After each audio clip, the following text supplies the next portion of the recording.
Autofermi in autostrada, bombe d'acqua, macchia di leopardo in numerose località della provincia di Venezia e decine di telefonate al centralino dei vigili del fuoco. Ancora una volta l'estate è interrotta dal maltempo che flagella i centri abitati e fa calare la temperatura anche di 10 gradi in poche ore. La giornata inizia con lunghe code e rallentamenti lungo la A4, dove attorno a mezzogiorno la luce sembra quella del tramonto, tanto il cielo è nuvoloso. La pioggia molto forte, all'altezza dell'uscita di Dolo, e la giornata da bollino per i tanti vacanzieri in partenza ha causato rallentamenti per una decina di chilometri tra Padova Ovest e Venezia Est in direzione del mare. Intanto a Spinea e Fiesso d'Artico in meno di un'ora sono caduti molti millimetri d'acqua che hanno provocato anche alcuni allagamenti e fatto cadere piante e alberi tra Mira e Mestre, dove l'acqua ha creato qualche criticità. Ci sono i sistemi locali che hanno magari delle difficoltà di scarico legati alle reti secondarie, sistemi fognari e quant'altro che potrebbero avere dei momenti critici. A Marghera ascensore bloccato con 2 persone a bordo, a Santa Maria di Sala, cabina dell'Enel in tilt.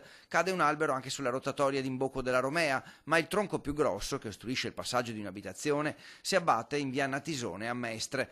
Lì i vigili del fuoco sono costretti a far intervenire un autogru che consente di sollevare la palma per effettuare poi il taglio in tutta sicurezza, un intervento che ha richiesto circa un paio d'ore di lavoro da parte dei pompieri e le previsioni sono ancora negative per i prossimi giorni. Continueranno dei temporali locali che potrebbero avere anche una caratteristica di forte intensità, per cui anche nei prossimi giorni assisteremo a una instabilità diffusa su tutta la regione, in particolare in pianura.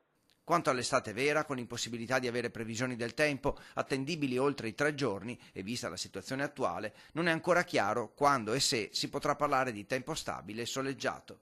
Non diamo previsioni oltre le 72 ore proprio per l'incertezza dei fenomeni, quindi io ritengo che prossimamente dovremmo aspettarci progressivamente dei miglioramenti, almeno per un periodo dove il tempo dovrebbe stabilizzarsi un attimo.